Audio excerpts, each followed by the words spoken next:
St. Petersburg, December 11th, 17.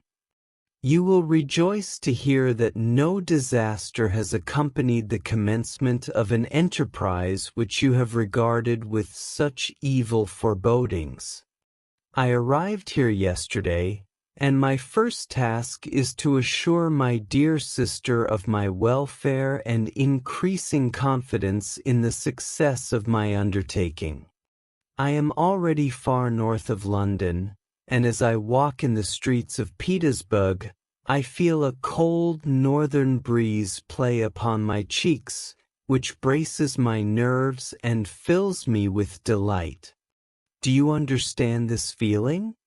This breeze, which has traveled from the regions towards which I am advancing, gives me a foretaste of those icy climes. Inspirited by this wind of promise, my daydreams become more fervent and vivid. I try in vain to be persuaded that the pole is the seat of frost and desolation. It ever presents itself to my imagination as the region of beauty and delight. There, Margaret, the sun is forever visible, its broad disk just skirting the horizon and diffusing a perpetual splendor. There, for with your leave, my sister, I will put some trust in preceding navigators. Their snow and frost are banished, and sailing over a calm sea, we may be wafted to a land surpassing in wonders and in beauty every region hitherto discovered on the habitable globe. Its productions and features may be without example, as the phenomena of the heavenly bodies undoubtedly are in those undiscovered solitudes. What may not be expected in a country of eternal light? I may there discover the wondrous power which attracts the needle and may regulate 1,000 celestial observations that require only this voyage to render their seeming eccentricities consistent forever. I shall satiate my ardent curiosity with the sight of a part of the world never before visited, and may tread a land never before imprinted by the foot of man. These are my enticements, and they are sufficient to conquer all fear of danger or death and to induce me to commence this laborious voyage with the joy a child feels when he embarks in a little boat, with his holiday mates, on an expedition of discovery up his native river.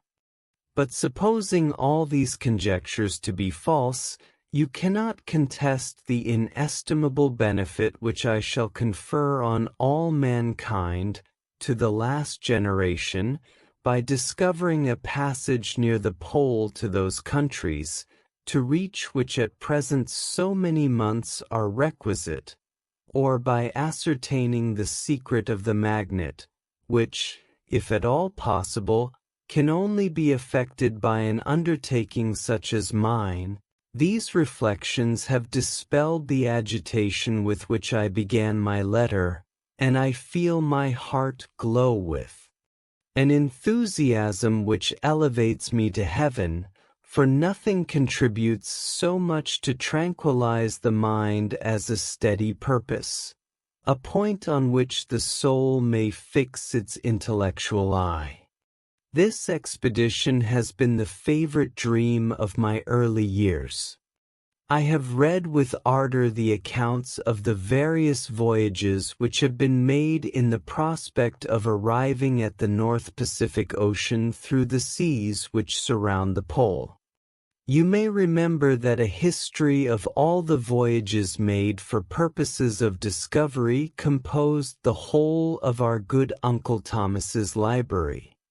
My education was neglected, yet I was passionately fond of reading.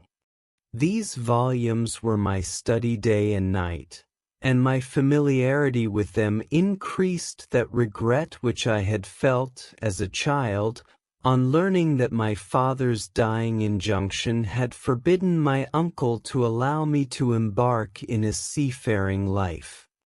These visions faded when I perused, for the first time, those poets whose effusions entranced my soul and lifted it to heaven. I also became a poet and for 1 year lived in a paradise of my own creation. I imagined that I also might obtain a niche in the temple where the names of Homer and Shakespeare are consecrated. You are well acquainted with my failure and how heavily I bore the disappointment. But just at that time I inherited the fortune of my cousin, and my thoughts were turned into the channel of their earlier bent.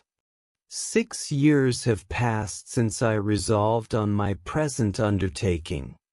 I can even now remember the hour from which I dedicated myself to this great enterprise. I commenced by inuring my body to hardship. I accompanied the whale fishers on several expeditions to the North Sea. I voluntarily endured cold, famine, thirst, and want of sleep.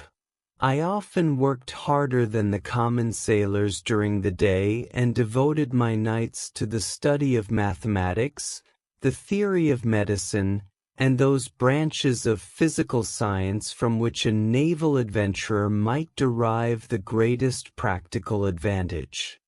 Twice I actually hired myself as an undermate in a Greenland whaler, and acquitted myself to admiration.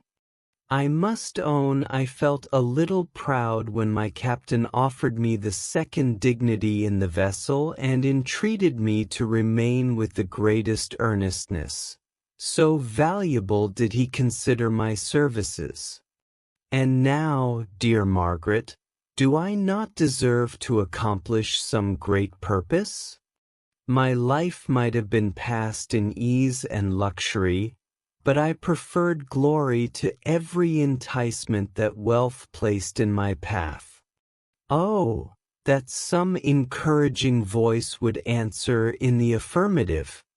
My courage and my resolution is firm, but my hopes fluctuate, and my spirits are often depressed.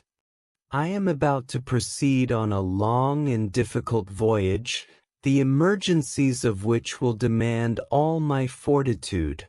I am required not only to raise the spirits of others, but sometimes to sustain my own, when theirs are failing. This is the most favorable period for traveling in Russia. They fly quickly over the snow in their sledges. The motion is pleasant, and in my opinion, far more agreeable than that of an English stagecoach. The cold is not excessive if you are wrapped in furs, a dress which I have already adopted, for there is a great difference between walking the deck and remaining seated motionless for hours, when no exercise prevents the blood from actually freezing in your veins. I have no ambition to lose my life on the post road between St. Petersburg and Archangel. I shall depart for the latter town in a fortnight or 3 weeks, and my intention is to hire a ship there, which can easily be done by paying the insurance for the owner, and to engage as many sailors as I think necessary among those who are accustomed to the whale fishing. I do not intend to sail until the month of June, and when shall I return? Ah, dear sister, how can I answer this question? If I succeed, many months, perhaps years, will pass before you and I may meet. If I fail, you will see me again soon or never. Farewell, my dear, excellent Margaret. Heaven shower down blessings on you, and save me, that I may again and again testify my gratitude for all your love and kindness. Your affectionate brother, R. Walton.